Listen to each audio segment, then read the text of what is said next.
నిన్న మన సోషల్ మీడియాలో భూ భారతి మీరు ధరణి పేరు మీద వేల లక్షల ఎకరాలు కొల్లగొట్టినందుకు ప్రక్షాళన చేసి భూ భారతి తెచ్చినందుకు పేదల భూములు పేదలకు ఇవ్వాలన్నందుకు నా మీద కోపం ఉంటుంది. దేనికి నా మీద కోపం ఉంటుంది అధ్యక్ష? పేడ్ ఆర్టిస్టులను తెచ్చి పార్టీ ఆఫీసులో పెట్టి వాటిని రికార్డ్ చేసి సోషల్ మీడియాలో పెడితే వాళ్ళ మీద పోలీసులు కేసు కడితే మీకు దుఃఖం వస్తుంది. అసలు ఈ భాష ఆ సోషల్ మీడియాలో పెట్టినట్టు ఒకసారి చూడండి అధ్యక్ష. 2014-15లో కొత్తగా ఎమ్మెల్యేలు ప్రమాణ స్వీకారం చేసినప్పుడు TV9లో ABNలో ఏదో వెటకారంగా ఒక చిన్న సన్నివేశాన్ని వేస్తే వాటిని సంవత్సరం పైన ఈ రాష్ట్రంలో బ్యాన్ చేసిండు అధ్యక్ష.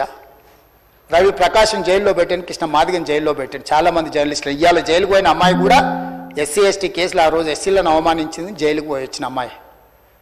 ఎవరు జర్నలిస్ట్ అని నేను అడగదలుచుకున్న అధ్యక్ష, జర్నలిస్టులని వేదిక మీద నుంచి INPR లేకపోతే DAVP ఆమోదించిన పత్రికలు ప్రసార సాధనాలు వాళ్ళు ఇచ్చే ID కార్డులు ఉన్నోళ్ళు జర్నలిస్టులా? ఎవడు పడితే వాడు ఏదో ఒక ట్యూబ్ పెట్టుకొని మమ్మల్ని ఇష్ట రాజ్యంగా అధ్యక్ష.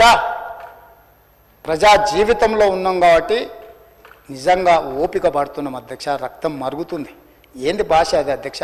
కుటుంబ సభ్యులను అంతేసి మాటలు అంటుంటే అసలు మీరు మనుషులా అని నేను వాళ్ళని అడగదలుచుకున్నా అధ్యక్ష. మీకు భార్య బిడ్డలు లేరా? తల్లిదండ్రులు లేరా?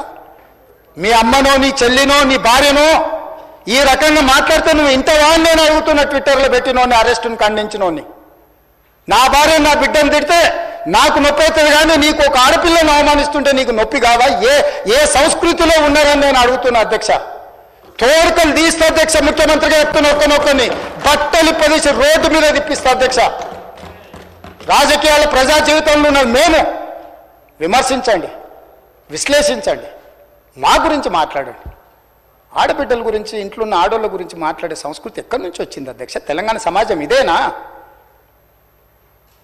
రజాకర్లకు, నిజాంలకు, భూస్వాములకు, పెత్తందారులకు వ్యతిరేకంగా పోరాటం చేసిన స్ఫూర్తి ఓ రామ్జీవ్ గోండు, కొమరం భీమ్, ఓ చాకలి ఐలమ్మ, ఈ ప్రాంతంలో దొడ్డి కొమరయ్య, ఓ సర్దార్ సర్వాయి పాపన్న గౌడు ప్రాతినిధ్యం వహించిన ప్రాంతం ఇది అధ్యక్ష. ఇది ఒక చైతన్యమైన ప్రాంతం.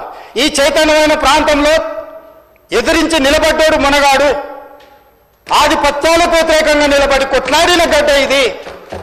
ఈ సంస్కృతిని మొత్తం సర్వనాశనం చేసి ఒక విష సంస్కృతిని నోటికొచ్చింది మాట్లాడి వాటిని పోస్టు చేయించి ఏం పైశాచిక ఆనందం అని నేను అడుగుతున్నా అధ్యక్ష. వాళ్ళు తిట్టిన తిట్లకు నా పేరు తీసి మీ పేరు రాసుకోండి. ఆడ మీకు అన్నం తినబుద్ధి అవుతుందేమో నేను చూస్తా. తెలంగాణ రాష్ట్ర ముఖ్యమంత్రి అయితే బలహీనం అయిపోయినట్ట అధ్యక్ష? అట్లా అనుకుంటుర్రా?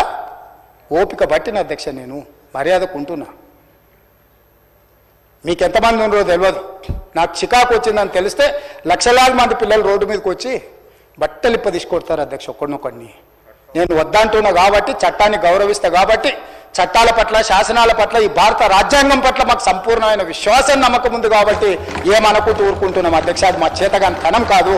చంద్రశేఖరరావు గారు నీ పిల్లలకు చెప్పు, ఇది మంచిది కాదు, నువ్వు అనుకుంటున్నావేమో ఇట్లా ఏదో చేస్తే మానసికంగా కుంగదీసి దెబ్బతీసి రాజకీయంగా ప్రయోజనం పొందుదామని నువ్వేమైనా కలలుగా అంటే నువ్వు అనుకుంటున్నావేమో. అట్లా కుదరదు చంద్రశేఖరరావు. నేను చెప్పదలుచుకున్నా, హద్దు దాటితే, మాట జారితే దాని ఫలితం ఎట్లుంటుందో అనుభవిస్తారని నేను చెప్పదలుచుకున్నా అధ్యక్ష. పదవి ఎంతకాలం ఉంటుందని కాదు, ఎట్లా ఉన్నామనేదాన్ని నేను లెక్కగడతా అధ్యక్ష. ఆత్మగౌరవం చంపుకొని పదవి కోసం లాలూచిపడి దిగజారే రాజకీయాలు నేను చేయను అధ్యక్ష. ఉన్నంత కాలమే ఉంటా, నిటారుగుంటా, నికార్సుగుంటా. ఏది పడితే అది మాట్లాడితే ఇక నుంచి ఊరుకొని నేను చెప్పదలుచుకున్నా. మీరు అనుకుంటున్నాం ఏది పడితే అది బాగా మాట్లాడితే చెల్లిపోద్ది, లేకపోతే కోర్టుకు పోతే బెయిల్ వస్తుంది, లేకపోతే ఈడిపోతే అది వస్తుంది, ఆడిపోతే ఇది వస్తుంది, మానసికంగా మమ్మల్ని దెబ్బతీసి ప్రయోజనం పొందాలని. అవసరమైతే చట్టాన్ని సవరించే పని అని చేస్తాం. ఏం భాష అధ్యక్ష? ఒకసారి మీరు చూడండి అధ్యక్ష. ఆడపిల్లలు ఆ రకమైన భాషను వాడి ఆడపిల్లలే వాళ్ళ ప్లాట్ఫామ్లలో పోస్టింగ్ చేస్తే ఇది మంచిదా అధ్యక్ష? ఏం సాంప్రదాయం? తెలంగాణలో ఇట్లాంటి సాంప్రదాయం ఎప్పుడైనా ఉందా అధ్యక్ష?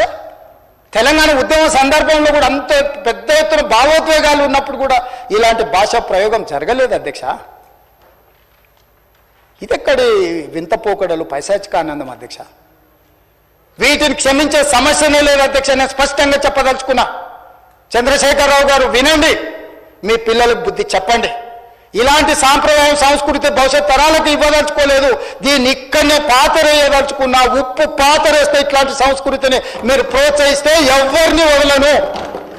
ప్రజాస్వామ్యయుతంగా ప్రతిపక్షంగా మీరు మాట్లాడండి, చెప్పండి, విమర్శించండి. దాన్ని సరిదిద్దుకోవడానికి మా ప్రభుత్వం సిద్ధంగా ఉంది, గౌరవిస్తాం. భారతీయ జనతా పార్టీ కూడా మా ప్రతిపక్ష పార్టీ. వాళ్ళ కేంద్రంలో అధికారంలో ఉండరు, ఆ అధికారాన్ని మన రాష్ట్రానికి ఉపయోగించేదానికి చేస్తున్నాం. అందుకే అధ్యక్ష, తమరు కూడా అక్కడి నుంచి ఆదేశాలు ఇవ్వండి. దీని మీద చర్చ జరగాలి. మీడియా మిత్రులకు కూడా నేను అడుగుతున్నా, మీ సంఘాలు ఏవైతున్నాయో సంఘాల నాయకులను కూడా అడుగుతున్నా, ఎవరో జర్నలిస్టులు లిస్ట్ ఇవ్వండి. జర్నలిస్ట్ అనే పదానికి డెఫినేషన్ ఏందో ఇవ్వండి, ఆ లిస్ట్ ఇవ్వండి. ఆ లిస్టులో ఉన్నోళ్ళు ఇట్లా తప్పు చేస్తే ఏం శిక్షిస్తారో మీరు నిర్ణయించండి. ఆ లిస్టులో లేనోడు జర్నలిస్ట్ కాడు, జర్నలిస్ట్ కానోడిని క్రిమినల్ కిందనే చూస్తాము. ఆ క్రిమినల్స్ని ఎట్లా జవాబు చెప్పాలనో గట్లనే చెప్తాం. ముసుగేసుకొని వస్తే ముసుగు ఊడవీకి బట్టలు గుడ్డలు ఊడదీసి కొడతా అని చెప్తున్నా. నేను తమాషా చేయొద్దు. నేను కూడా మనిషిని, నాకు చీమునెత్తురుంది. అన్నిటికీ బరాయించుకుంటే తప్పులని అన్నిటిని మోసుకుంటే ఏదో కుర్చీలు ఉన్నా కాబట్టి ఊరుకుంటా అనేమన్నా ఏషాలు వేయదలుచుకోరాం. అన్ని చట్టపరంగానే చేస్తా. చట్టాన్ని పరిధి నేను దాటను. ప్రతిదానికి ఒక శిక్ష, ఒక విధానం ఉంది. ఏది కూడా పరిధి దాటను, ఎందుకంటే నేను ముఖ్యమంత్రిని.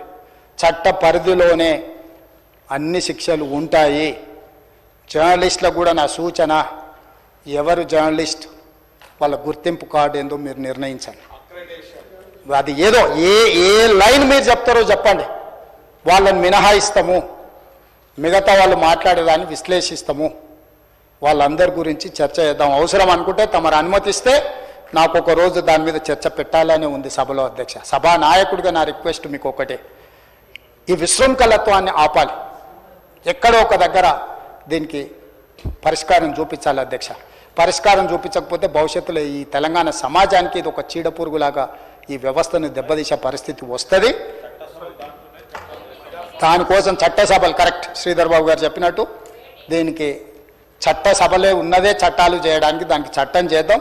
ఒకసారి తమ నేతృత్వంలో ఆదేశిస్తే లెజిస్లేటివ్ అఫైర్స్ మినిస్టర్ గారు జర్నలిస్ట్ సంఘాలను కూడా పిలిచి, అదేవిధంగా ఐఎన్పిఆర్ మినిస్టర్ గారు కూడా నా సూచన, మీరు పిలిచి కూర్చోబెట్టి మాట్లాడండి, ఇది చర్చ చేయండి. దీన్ని వదిలేసి ఊరుకుంటే ఎవరినో ఒకరిని అన్నారని కాదు, ఇది ఎవరినన్నా మనల్ని అందరిని అన్నట్లనే.